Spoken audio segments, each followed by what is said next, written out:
जय श्री कृष्णा दोस्तों आज हम आपके लिए माघ महात्म्य के चौथे अध्याय को लेकर आए हैं।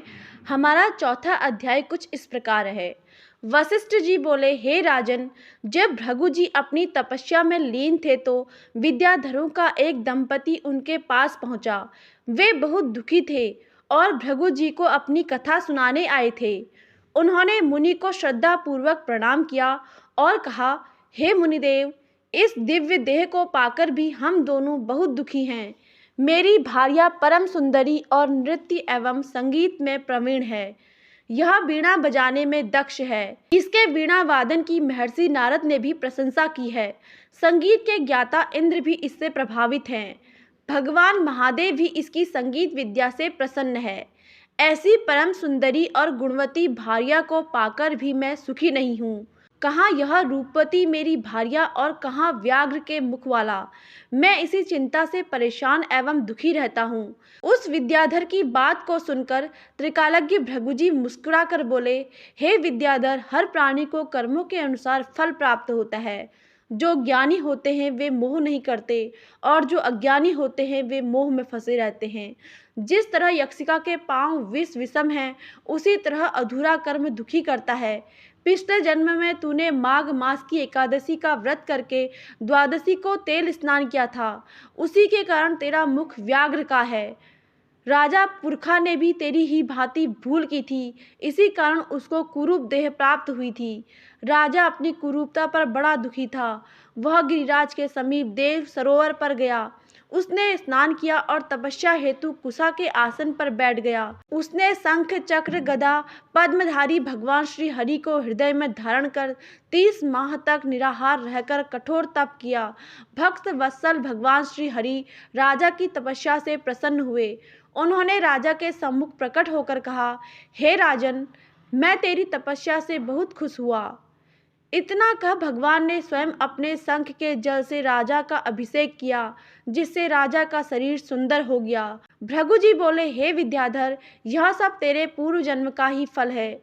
यदि तुम वास्तव में इस रूप को त्यागना चाहते हो तो माघ मास में मणिकूट नदी के जल में जाकर स्नान करो। तब तुम अपने पहले पाप से मुक्त हो सकते हो। इस नदी के तट पर देव, मुनि, सिद्ध निवास करते हैं। तेरे भाग्य से 5 दिन बाद ही माघ मास प्रारंभ होगा। तू स्नान की विधि ध्यान से श्रवण कर। पौष शुद्ध एकादशी से ही प्राणी को त्रिकाल स्नान निहार रहते हुए पृथ्वी पर शयन करना चाहिए।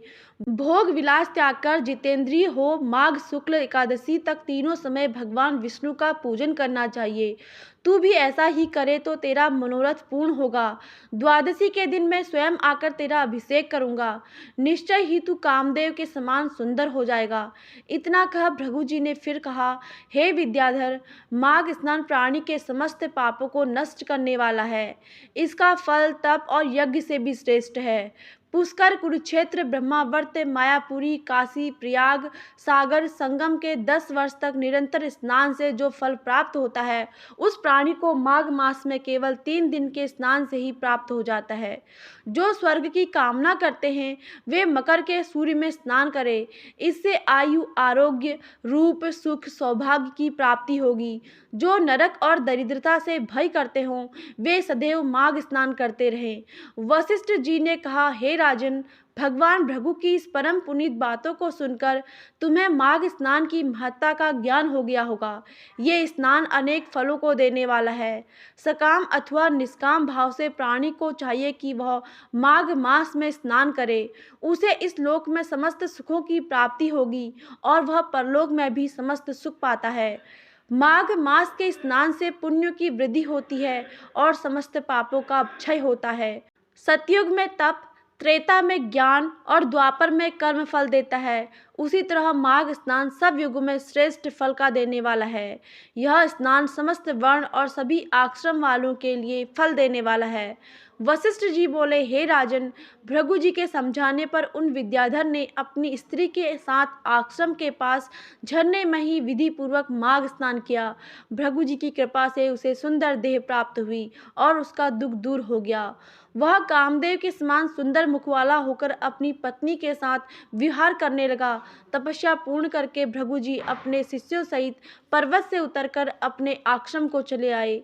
हे राजन, जो इस परम पुनीत कथा को श्रवण करता है उसके समस्त मनोरथ पूर्ण होते हैं। धन्यवाद। हमारा चौथा अध्याय यहीं पर समाप्त होता है। आगे की कहानी हम अपने अगले अध्याय पर लेकर आएंगे।